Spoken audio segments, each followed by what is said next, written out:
इस कहानी को सुनकर आपको समझ आएगा कि चीन को झुकाने के लिए अमेरिका की खुफिया एजेंसी CIA किस हद तक चली गई थी। चीन पर नजर रखने के लिए हिमालय की एक चोटी पर डिवाइस लगाने की कोशिश की जा रही थी। भारत की मदद की भी बात सामने आती है, लेकिन CIA का वो मिशन बुरी तरह फेल कर गया और सर्विलेंस के लिए ले जाई जा रही वो मशीन हिमालय की उस चोटी के पास ही छुपा दी गई। उस मशीन में इतना प्लूटोनियम था जिससे एक परमाणु बम बन जाए, लेकिन वो मशीन खो गई। जमीन निगल गई या आसमान निगल ले गया, किसी को कुछ नहीं पता। भारत की इंटेलिजेंस एजेंसी और CIA ने बहुत खोजा, लेकिन मशीन और प्लूटोनियम कहीं नहीं मिले। किस नेता ने सच बोला, किसने झूठ, किसी को नहीं पता चला। 60 साल से ज्यादा वक्त बीत गया और तब से लेकर अब तक पूरा उत्तराखंड, उत्तर प्रदेश, बिहार और बंगाल का गंगा का मैदान इस बात से परेशान है कि कभी भी वो खो चुका प्लूटोनियम नदी के पानी में घुलकर नीचे आ सकता है और सैकड़ों जिंदगियां खतरे में पड़ सकती हैं। डर इस बात का भी है कि यदि नंदा देवी की उन ऊंचाइयों में कुछ हो गया तो आज यही कहानी आपको सुनाते हैं, जो फिर से इतिहास के पन्नों से निकलकर बाहर आई है। जरिया है अमेरिकी अखबार न्यूयॉर्क टाइम्स में छपी एक रिपोर्ट। लिखा है जेफरी गेटलमैन, हरी कुमार, एग्नेस चांग और पाब्लो रोबल्स ने। कहानी है एक खो चुके न्यूक्लियर रिएक्टर की। साल 1965, कोल्ड वॉर अपने चरम पर था। ये वही लड़ाई थी जिसके बाद सोवियत संघ का विघटन हुआ था। चीन अपना एटॉमिक बॉम्ब टेस्ट कर चुका था। ये एक बड़े संकट की आहट थी। चीन की न्यूक्लियर पावर बढ़ रही थी और वो दूसरी तरफ पाकिस्तान के करीब भी आ रहा था। ये देखकर भारत ही नहीं बल्कि अमेरिका की सांसें भी फूट रही थी। ऐसे में चीन की बढ़ती न्यूक्लियर पावर पर नजर रखने के लिए CIA और इंडिया की इंटेलिजेंस ब्यूरो ने मिलकर एक सीक्रेट और जोखिम भरा मिशन तैयार किया। लेकिन इस प्लान का जन्म कैसे हुआ वो बताते हैं। इस पूरे मिशन का विचार एक कॉकटेल पार्टी में जन्मा था। वहां अमेरिकी वायुसेना के प्रमुख एयरफोर्स जनरल कर्टिस लेमे की मुलाकात बैरी बिशप से हुई, जो नेशनल ज्योग्राफिक के फोटोग्राफर और एवरेस्ट पर चढ़ चुके पर्वतारोही थे। बातचीत के दौरान बिशप ने बताया कि हिमालय की ऊंची चोटियों से तिब्बत और चीन के अंदर तक साफ देखा जा सकता है। कुछ ही समय बाद CIA ने बिशप से संपर्क किया। उनसे कहा गया कि वे एक सीक्रेट मिशन ऑर्गेनाइज करें जिसे साइंटिफिक रिसर्च का रूप दिया जाए। दिखाया गया कि क्लाइंबर्स पहाड़ों पर एटमॉस्फेरिक फिजिक्स और हाई एल्टीट्यूड पर होने वाले फिजियोलॉजिकल चेंजेस की स्टडी करने जा रही हैं। बिशप को पर्वतारोहियों की टीम तैयार करनी थी, एक कवर स्टोरी बनानी थी और मिशन को पूरी तरह सीक्रेट रखना था। बिशप इसके लिए राजी हो गए। उन्होंने नकली नाम से सिक्किम साइंटिफिक एक्सपेडिशन खड़ी की और टीम में शामिल किया जिम मैकार्थी को, जो एक युवा अमेरिकी माउंटेनियर और वकील थे। मैकार्थी को इस काम के लिए हर महीने $1000 दिए गए। CIA के मुताबिक यह राष्ट्रीय सुरक्षा से जुड़ा बेहद अहम काम था। भारत भी चुपचाप इस मिशन में शामिल हो गया। वजह थी 1962 की चीन भारत जंग के बाद चीन को लेकर गहरा डर। योजना थी कि चीन की सीमा के ठीक सामने और भारत की जमीन पर एक न्यूक्लियर पावर्ड एंटीना लगाया जाए। मकसद सीमा पार चीन के मिसाइल और न्यूक्लियर टेस्ट पर नजर रखी जा सके। सीधे शब्दों में कहें तो ये चीन की जासूसी करने का प्लान था। रिपोर्ट के मुताबिक इस मिशन के लिए CIA ने अमेरिकी और भारतीय पर्वतारोहियों की एक संयुक्त टीम को चुना। टीम को चुनते वक्त एक खास बात का ख्याल रखा गया था।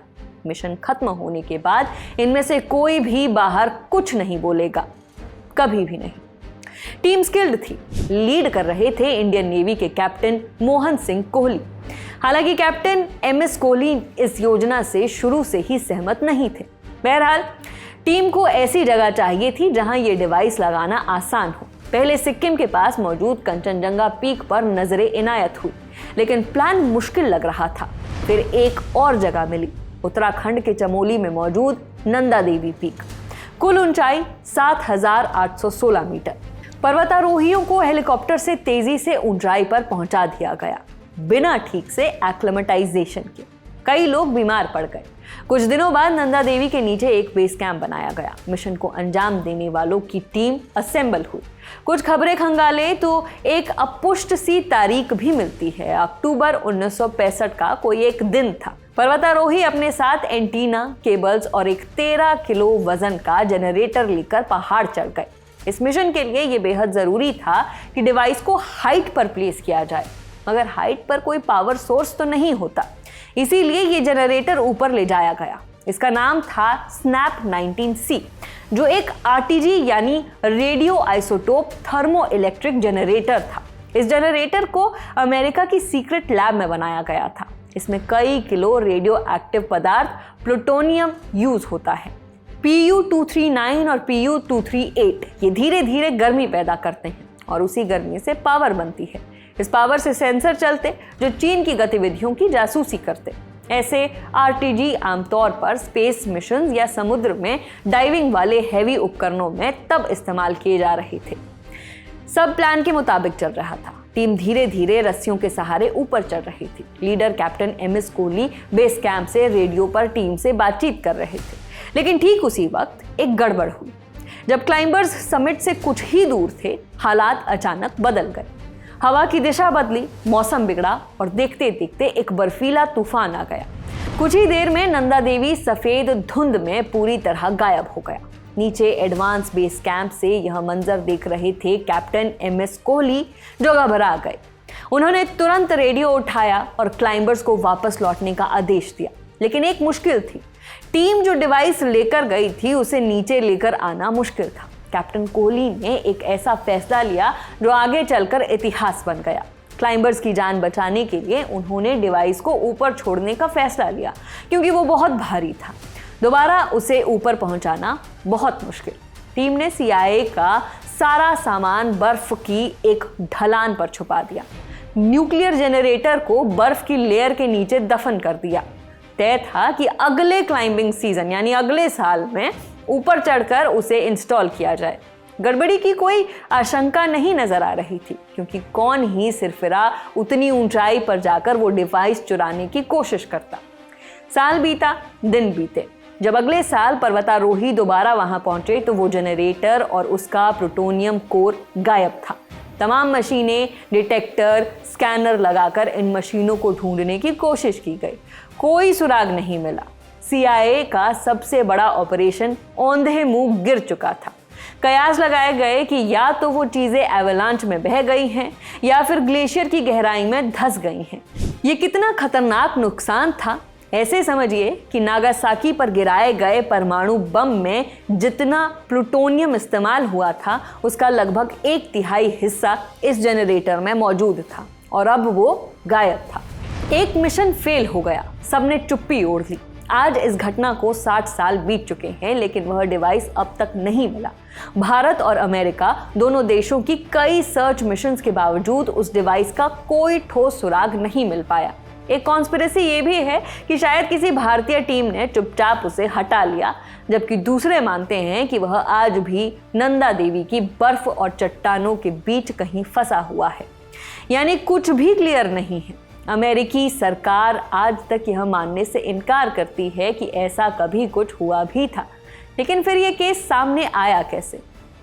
ये जानने से पहले एक गुजारिश, अगर आप और ऐसे वीडियोस देखना चाहते हैं तो हमारे चैनल को सब्सक्राइब कीजिए और बेल आइकन को प्रेस कीजिए ताकि वीडियोस के अपडेट आप तक समय से पहुंचते रहे। अब आगे बढ़ते हैं। इसके बाद भारत में जबरदस्त नाराजगी देखने को मिली।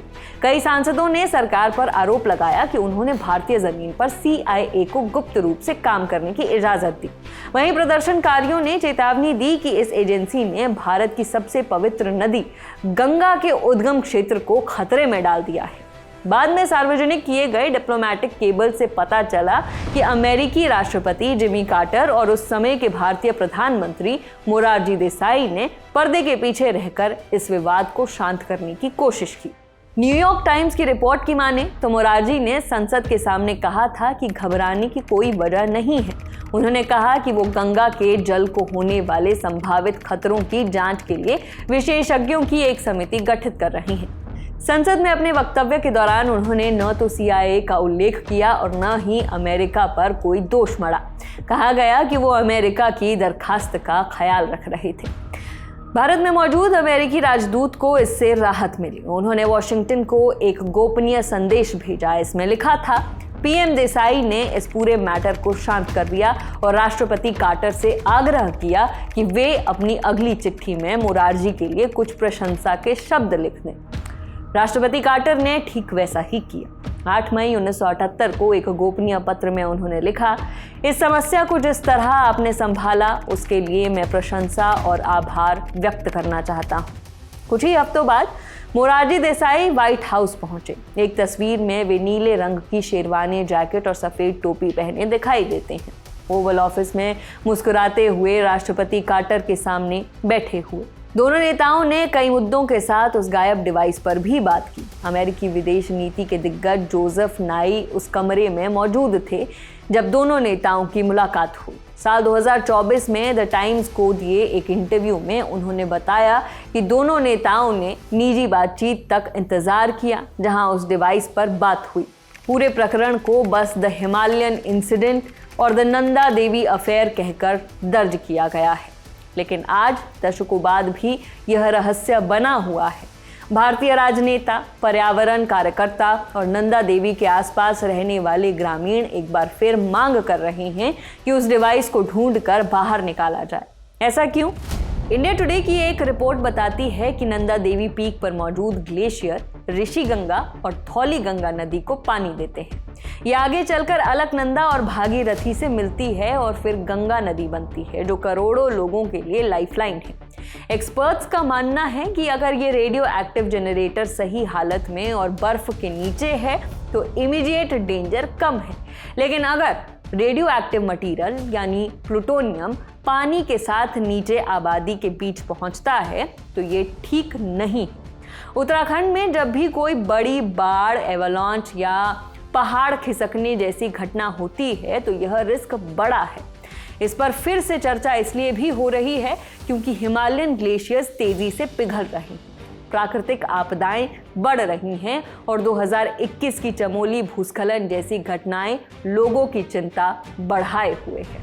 इस खबर में फिलहाल इतना ही। मेरा नाम है नेहा धीमान, कैमरा के पीछे है विजय। देखते रहिए दी ललन टॉप। शुक्रिया।